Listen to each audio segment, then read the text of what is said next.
They say Paul was harsh, outdated, even offensive, but the truth is, everybody hates Paul until they understand him. Paul said, "Do not be unequally yoked together with unbelievers." 2 Corinthians 6:14.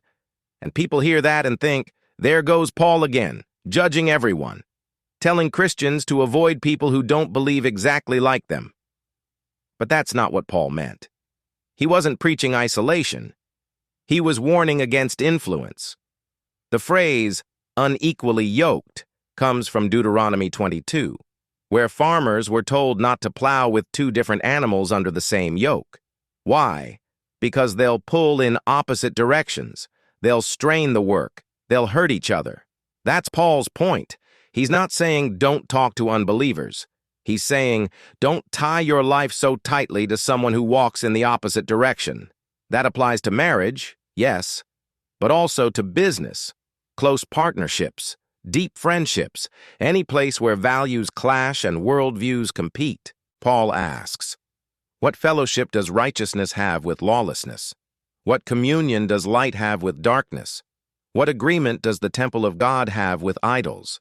If you're the temple of the living God, why invite pollution into a place meant for his presence? Paul isn't telling Christians to be afraid of unbelievers.